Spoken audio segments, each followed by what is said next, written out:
Hello friends, तो आज हम स्टार्ट करने जा रहे हैं कैपेसिटेंस चैप्टर। इस चैप्टर में हम सबसे पहले पढ़ते हैं इलेक्ट्रिकल कैपेसिटेंस होता क्या है। इलेक्ट्रिकल या कैपेसिटेंस या कैपेसिटी क्या होती है? किसी भी चीज़ को स्टोर करने की। सपोज आपके पास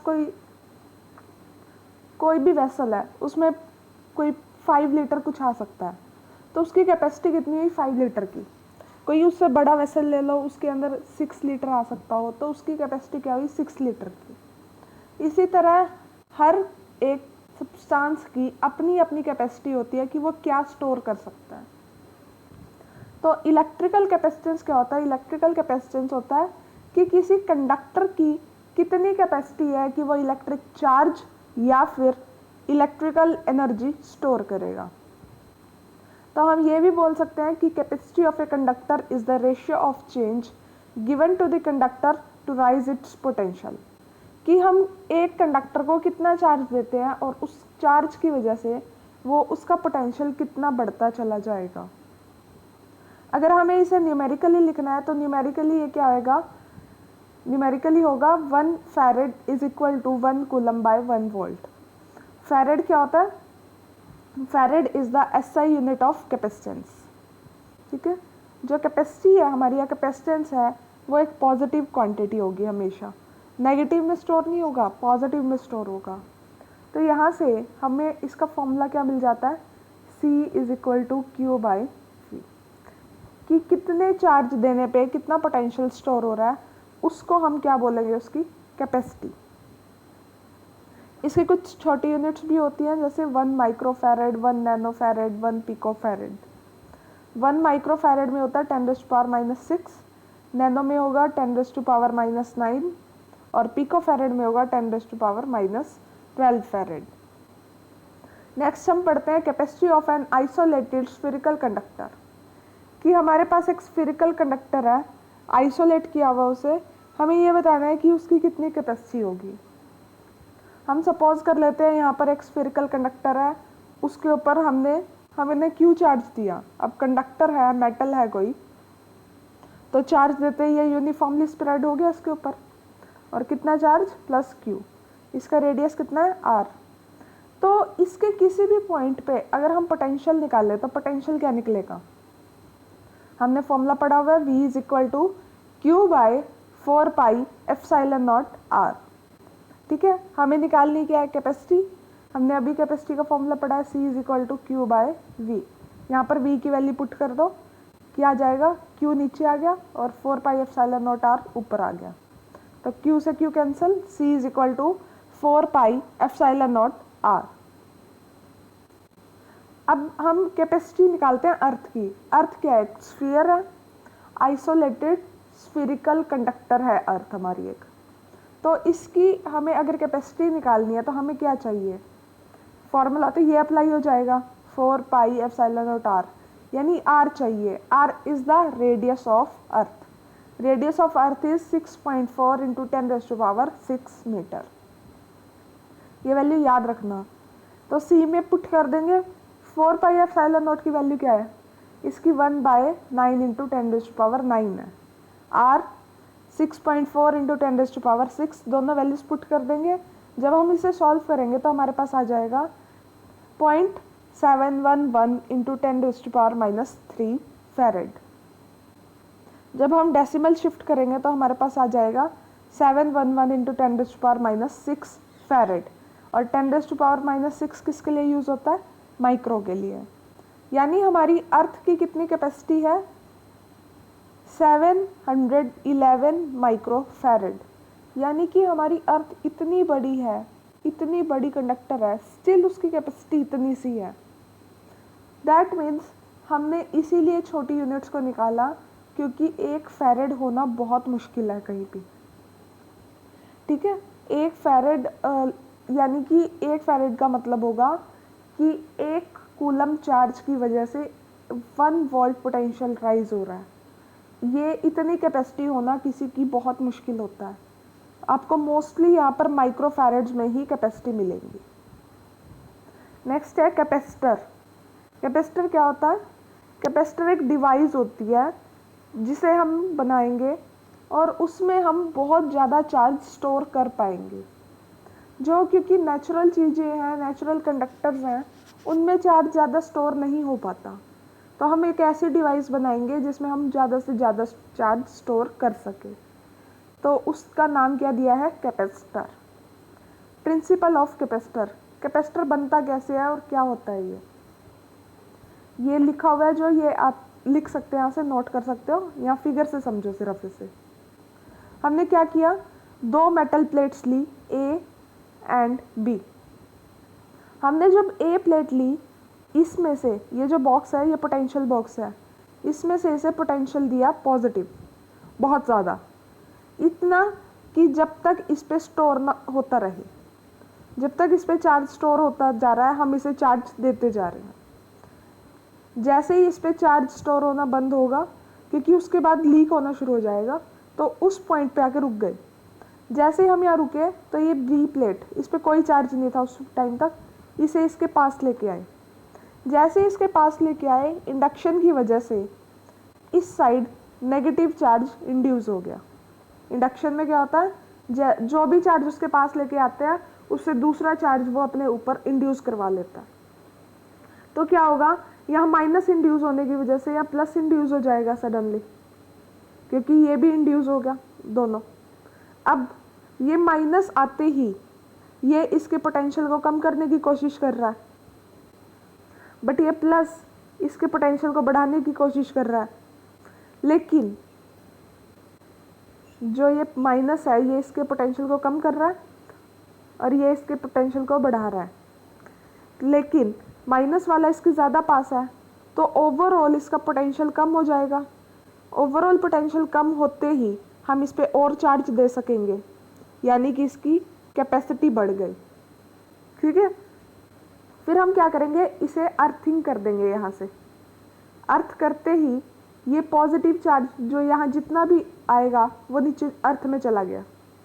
जैसे वो अर्थ में गया, इसका पॉजिटिव की वजह से जो इफेक्ट था वो भी ख़त्म हो गया इसके ऊपर। अब सिर्फ इसका और ज़्यादा पोटेंशियल क्या हो जाएगा, डिक्रीज़ हो जाएगा, जिसकी वजह से अब हम इस पर और ज़्यादा चार्ज दे पाएंगे, यानी कि इसकी कैपेसिटी और इंक्रीज़ हो गई। तो ये जो दो पैरेलल प्लेट्स बनाई है मैंने, ये क्या होंगी हमारी, this is called the capacitor, parallel plate capacitor. इस पे हम बहुत चार्ज स्टोर कर पाएंगे। ठीक है, ये हमारा प्रिंसिपल था कैपेसिटर का, कि हम दो मेटल प्लेट्स लेके कैसे उसके ऊपर maximum to maximum charge store कर पाए। नेक्स्ट है पैरेलल प्लेट कैपेसिटर। इसकी अब कैपेसिटेंस निकालनी है। यहाँ पर सपोज कर लो हमने दो प्लेट्स ली जिनका एरिया है कैपिटल ए और दोनों के बीच में डिस्टेंस है स्मॉल डी। सपोज करो इसका इलेक्ट्रिक फील्ड इस डायरेक्शन में जा रहा है यूनिफॉर्मली ई। ठीक है, जो ए प्लेट है वो पोटेंशियल बॉक्स से कनेक्टेड है और जो प्लेट बी है उसे अर्थ किया गया। इसके दोनों के ऊपर अब देखो चार्ज तो सेम है, बट इसके ऊपर पॉजिटिव है, इसके ऊपर नेगेटिव है, यानी कि इस साइड का, सिर्फ इस साइड का ले रहे हैं, इस साइड की डेंसिटी क्या होगी, सरफेस डेंसिटी सिग्मा, और इस साइड की माइनस सिग्मा। ठीक है, अब जो इस साइड चार्ज है उतना ही इस साइड है, सिर्फ फ़र्क किस चीज़ में है, मैग्नीट्यूड में डिफरेंस है, सॉरी पोलैरिटी में डिफरेंस है, पर है तो दोनों सेम ही। तो अगर यहाँ प्लस क्यू है तो यहाँ माइनस क्यू है, तो यहाँ पर सिग्मा किसके इक्वल हो गया, क्यू बाय ए, और माइनस सिग्मा यहाँ पर किसके इक्वल हो गया, माइनस क्यू बाय ए के। ठीक है, अब हम यहाँ से देखो इलेक्ट्रिक फील्ड निकालना है। इलेक्ट्रिक फील्ड में देखो, अब जब हम प्लेट्स की बात कर रहे थे, ऐसे हमने किया था ना इनफाइनाइट प्लेट्स पे, तो उनके बीच में निकाला था इधर और इधर। तो उनका स्पेशल केस याद है कि जब प्लेट्स के बीच की बात कर रहे थे हम, देखो यहाँ पर सिर्फ सिंगल चार्ज है, जिस सॉरी ये वाला कौन सा केस है, वो केस है जब हमारा जो सिग्मा 1 है वो सिग्मा है और सिग्मा 2 क्या है, माइनस सिग्मा। इस वाले केस में ये वाली साइड और ये वाली साइड तो ज़ीरो हो गए थे इलेक्ट्रिक फील्ड, सिर्फ बीच में बचा था। बीच में कितना बचा था, E is equal to epsilon sigma by epsilon naught. Sigma की वैल्यू क्या है, क्यू बाय ए पुट कर दी। हमें निकालना क्या है, हमें निकालना है कैपेसिटेंस। कैपेसिटी निकालने के लिए हमें पोटेंशियल डिफरेंस पता होना चाहिए। तो हम क्या करेंगे, पोटेंशियल डिफरेंस का फॉर्मूला क्या आता है, E इंटू डी। देखो आपने वो फॉर्मूला किया होगा, E is equal to d v by d r. अगर आप यहाँ से एक नॉर्मल फॉर्मूला निकालो तो क्या आ जाता है, E is equal to v by d, यानी कि V is equal to e into d. तो जैसे ही मैंने किया multiply V is equal to e into d, तो हमारे पास क्या आ गया, 1 by epsilon naught Q into d by a. अब जो कैपेसिटी है वो कैसे निकलेगी, Q बाई वी, V की वैल्यू पुट कर दो। सो C आ जाएगा हमारे पास epsilon not A by d. यानी कि जो हमारी पैरेलल प्लेट कैपेसिटर है उसकी कैपेसिटी ना तो उसकी चार्ज पे डिपेंड नहीं करती, ना उसके पोटेंशियल पे। किस पे डिपेंड करेगी, उसकी कितने थिकनेस की हमने ली है और कितना उनके बीच में डिस्टेंस है। जितनी ज़्यादा उनके बीच में थिकनेस आती चली जाएगी उतना ज़्यादा क्या होगा, जितनी ज़्यादा उसकी थिकनेस होती चली जाएगी उतनी कैपेसिटी बढ़ जाएगी, और जितनी ज़्यादा उनके बीच में डिस्टेंस कम होगा उतनी कैपेसिटी फिर बढ़ेगी। ध्यान रखना है। नेक्स्ट है रिलेटिव परमिटिविटी या डाइइलेक्ट्रिक कांस्टेंट। जो रिलेटिव परमिटिविटी होती है वो रेशियो होता है फोर्स का, उस फोर्स का जो मीडियम में लगी और उस फोर्स के साथ जो स्पेस में लगी। ठीक है, तो अब हम यहाँ पर हर चीज़ के साथ ही ले सकते हैं, ये बाकी चीज़ें तो कैंसिल आउट हो जाती है। क्या बचता है, e m by e naught, यानी कि हमारा एप्सिलॉन यानी कि permittivity in medium to permittivity in space, या फिर हम इसे बोल सकते हैं c m by c naught. ये हमारी परमिटिविटी की डेफिनेशन हो जाएगी। नेक्स्ट है ग्रुपिंग ऑफ कैपेसिटर्स। आपको याद होगा जब आपको रेजिस्टेंस मिले थे आप उन्हें सीरीज और पैरेलल में लगाते थे, तो सिमिलरली हम कैपेसिटर को भी सीरीज और पैरेलल कॉम्बिनेशन के हिसाब से देखेंगे। सबसे पहले बात करते हैं सीरीज की। सपोज मैंने 3 कैपेसिटर सीरीज में लगाए हैं, C1, C2, C3। अब वहाँ पर याद करो, वहाँ सीरीज में क्या कांस्टेंट रहता था, करंट सेम रहता था। यहाँ पर चार्ज सेम रहेगा। ठीक है, अब पोटेंशियल तीनों में कितना आएगा, V1, V2, V3। Potential drop होगा तो V1 कितना आएगा, Q बाय C1, V2 कितना आएगा, Q बाय C2, और V3 कितना आएगा, Q बाय C3। अब टोटल चार्ज कितना है यहाँ पर, sorry total potential, V is equal to V1 plus V2 plus V3। Values put कर दो, Q by CS, CS is the equivalent capacitance, Q by C1, Q by C2, Q by C3। तो यहाँ पर अब हम क्या करेंगे, Q common ले लिया, कट हो गया, तो क्या आया 1 by C1 plus 1 by C2 plus 1 by C3। यानी कि अगर हम रेजिस्टेंस की बात करते थे वहाँ RS क्या आता था, R1 plus R2 plus R3, लेकिन कैपेसिटेंस के केस में ये रिवर्स हो जाएगा।